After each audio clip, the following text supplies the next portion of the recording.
The Canberra Raiders preview for 2025. Here we go. 2024, look this way, Brian. 12 wins, 12 losses. So close to finals, finished ninth. They won 3 straight games to close out the season, but they did have a negative differential of 127, which is hefty-ish. I tell you what, it was a bipolar season. They had Sharks, Roosters, Tigers, Manly and Cowboys all put 40 on them, but then they both wins against the Panthers, Bulldogs and Roosters. Yeah. Like, they were a tough side to catch. That game against Penrith, was that in Bathurst? Was it the Bathurst one? The one they won or lost? Yeah, the one they won. No Cleary or no Kenny in that game. Okay. Yeah. Bit of a caveat. So they got the about 600 points against. That's what we're looking at. We're looking at the defence. Yep.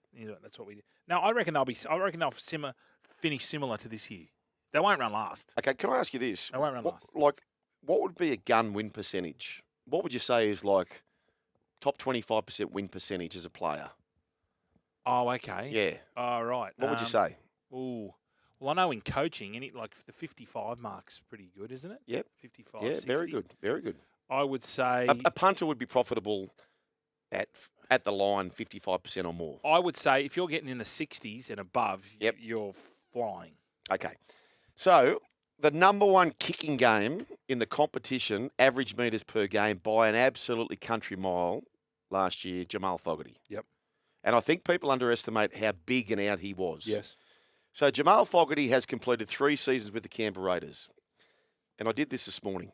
Jamal Fogarty, with him playing for the Canberra Raiders, they are knocking on the door of 59% win rate, which probably, if you had him available for every game, gets you around probably 6th, 5th every year. The Raiders in the 3 years when he's been absent, it falls through the floor. Yeah. 42%. You could say that about a lot of... What about Parramatta, for example? No Moses. Well, Brisbane. Yeah, but it's those teams. So you mentioned Moses, right? So it's those teams, Reynolds.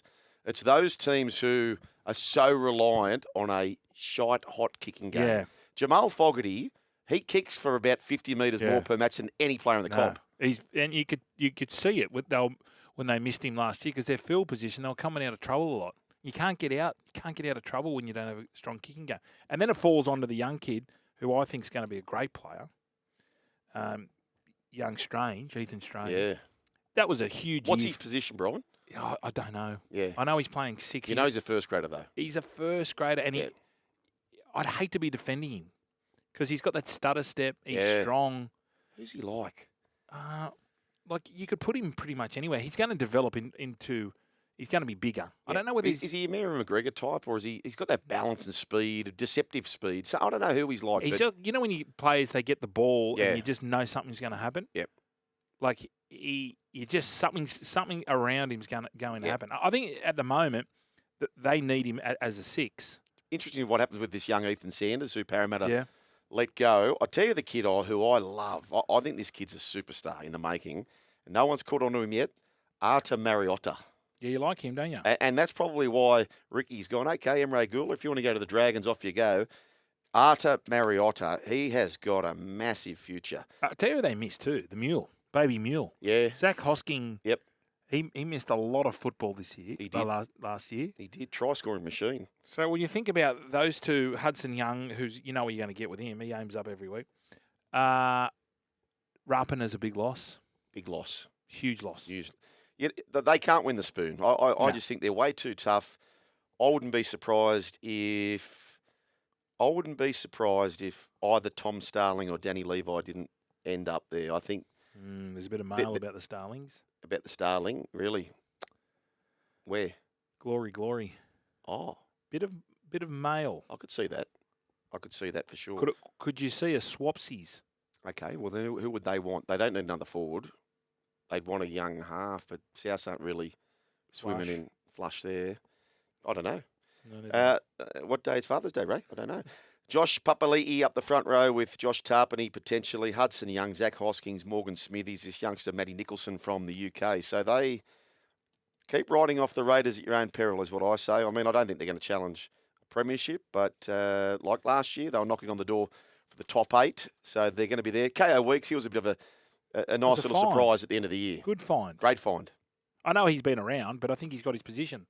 They were playing him at hooker. They were playing Manly were playing him in the halves. But sometimes, Sugar, some of the best gifts. Yeah, wrapped of the bad variety. Brian, Corey Horsburgh, hasn't he turned his stocks around there? Well, they were not on talking terms. Stick and the Big Red, very similar personalities, I believe. Quite stubborn. Yeah, but he's lost a lot of weight. He looks good. yeah. You need to play. He played Origin. Big Yeah, Red he played. did. Big Queensland. Red played Origin. He did. So you need those sort of players. Joe Tarpany, by the way, is the new captain. Yeah, good. So he's the new captain. One of the old captains coming on, Jarrod Croker, very shortly. So He's looking the forward Mickey. to that. We're looking forward to that. But as you said, no Rapana, no Whitehead's another big out. Yeah. Remember that game Whitehead had against Manly, who just Did he take about 4 intercepts? he had the best game of his life. Okay, where do the Raiders finish? I don't know where they finish. They do not get the spoon. No, they're as I said, they finished 9th. They could easily be one of those teams that jump up. They could easily finish 7th or 8th. And as I mentioned, Brian, 58% with Jamal Fogarty. He only played about 14 games last year. So you add 10 games to that. He's a massive in. They're a young side. They make the 8. They could make the 8. They could. They won't get the spoon. You're wasting your money, I think, if you're back in the Raiders to get the spoon, which a lot of people are. I am not in that camp. 1300 01 1170. We'll preview the Warriors as well. You're listening to The Run Home with Joel and Fletch on SEN. The Hyundai Keys to Summer event is on now, and Brian's keys to the text board are in, raring to go. Okay, Brian. this is Fruey. Boys, the Raiders will get the spoon in 25, and I'll be sending 47 texts until you agree. That's Fruey from Yeah, Avoca. they won't get the spoon. G'day, Shaggers. This is from the Reptile. I believe Canberra will finish top 6, Oh, and my South will finish top 2. wow. Ethan Strange plays like Laurie Daly. Wow, that's Lawrence a wrap. Daly. That is good. That's if a he wrap. turns out half as good as Lawrence. Oh, yeah. This is where you panic. Is there enough ink in the pen to write these down? But guess what, folks? We're going to talk a bit of Raiders first. Jarrod Croker, welcome back for 2025.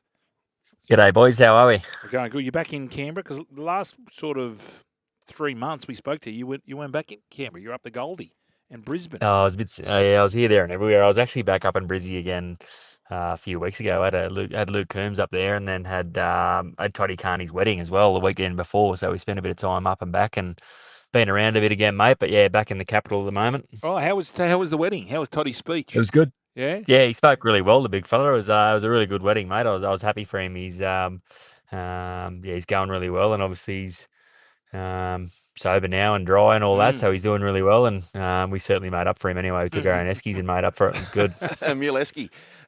Let's talk a bit of Raiders, Jarrod Croker. Let's talk a bit of Raiders now. I was going through this, and you're probably getting used to this, where people, a bit out of sight, out of mind, the Canberra Raiders. I don't give them any chance for the spoon. And one of the main reasons is I went through these numbers this morning. Jamal Fogarty, who's played 3 seasons at Canberra, Tootsie, he has won 58% of his games, which is a huge number. 42% the number drops when he's not there. His kicking game is elite. How's he looking for season 2025? Yeah, mate, he's pumped. He's ready to go. He, we mentioned that. I think the first year he came down here, he missed half the season, and then we come back and we stormed into the finals. And last year, the first 5 or 6 weeks, I know everyone wrote us off last year with all the, we lost a lot of players and experience, and then losing Jack White and those things. And then the first 6 weeks, he's probably the form half of the competition. And you mentioned his kicking game, so professional and diligent with his kicking. And all of a sudden, up in Queensland, like around 6 or 7 or whenever it was, he's he tears his bicep, and things go pear shaped pretty quickly. We have to bring in Kaeo Weekes and Chevy Stewart start playing, and just a lot of kids, and a lot of pressure goes on Ethan Strange. So look, it was you mentioned the numbers there with Jamal, and the proof's in the pudding. So he's back and fit and raring to go, mate, and I'm excited to kick off. And we've got some a big start in Las Vegas coming up, which is exciting. And then, we've spoken about Jamal already, but Corey Horsburgh, I think he ran a PB. They had the Bronco this morning, and he ran a PB this morning, the big fella. So he's flying big red. And Josh Papali'i, he's in the same boat. He's as lean as I've ever seen him for this time of year. So, I've seen a few of those things, talking wooden spoon and those sorts of areas, and can't win the spoon. I think we're no way, not possible. No. I think we're really, around if we're we won one game last year from playing finals football at the back end of the season. So I think top 8, bottom half of that 8's a realistic chance for us. How's Nick Nack going? Who's that? Owen Paddy, Nick Nack Paddywhack. Oh, Paddywhack, yeah, mate, he's good. He's a good kid. It took me a second to pick up on that. Mate, he hits 40-20s out of dummy half like no one I've seen. He's so good. With Tommy, there's an opportunity there. We lost Zachy Wolford last year, and it's Tommy Starling and Danny Levi are the 2 9s, and if something happens, there's definitely an opportunity for Owen there, and he's definitely got the skill and the class, and he's a tough little bugger as well. He played a few games up against the men last year in New South Wales Cup, and I've got no doubt he'll play first grade. Where's Nick Nack from? Is he from Palm Beach? Palm Beach, Queenslander. Okay, yeah, gotcha. Yeah, okay. I think so. Yeah, Queenslander. So, he went to the same school as Harry Grant, so I'm pretty sure that's Palm Beach.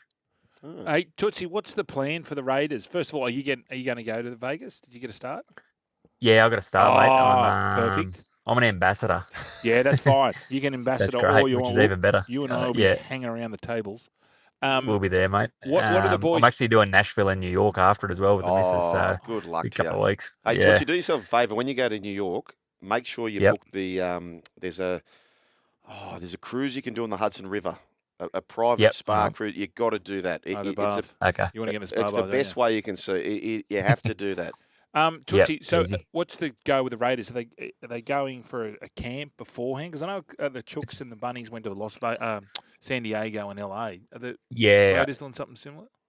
No, we're going straight to Vegas, mate, on the Thursday. I think it's the 20th. Yeah. So we're there for about 10 days, straight into it, mate. So, straight into it, rip the Band-Aid off and get straight into it over there and sort of get it all out of the system, I suppose, and settle in for the week. I actually spoke to Jackie White and I had lunch with him a couple of days ago, and he mentioned the same thing about them going to San Diego and that. It was beautiful and that, but then, he sort of gave a few tips and pointers of what to do around Vegas and those sorts of things. So, look, I'm looking forward to it. I actually don't get there till the Sunday. I've got to go up. I've got a few harness racing meetings to get to beforehand. So I'm flying from Brisbane to Vegas on the weekend, I think. If we read the Las Vegas Times the day after the game, Tootsie, and the front page, Raiders conquer all, and they have a big win over the Warriors. Ricky Stewart nude on MGM Grand floor.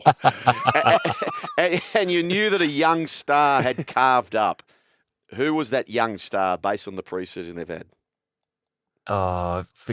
Going into round one, looking at probably who's going to play, I'm going to say Kaeo Weekes. Yeah. Just based on how well he went last year and having a full season at pre-season at fullback, he hasn't missed a beat. He's fit as a fiddle, strong, fast. He's lighting it up playing fullback there. So I'm expecting him to have a really big year again. And I'd have to say Weekes at the moment. Can we get Muldog? Can we get Brett Mullins down there to give him a few tips about being fullback? Imagine him in Vegas. Hello. That would be awesome. But what about playing fullback? Because I've never played fullback. Sugar, you've played a bit. Tootsie, you might have filled in there a couple of. They always tell me it's a totally different position to anything else on the field. Do you have to be coached properly at fullback, or do you just sort of work it out on the run?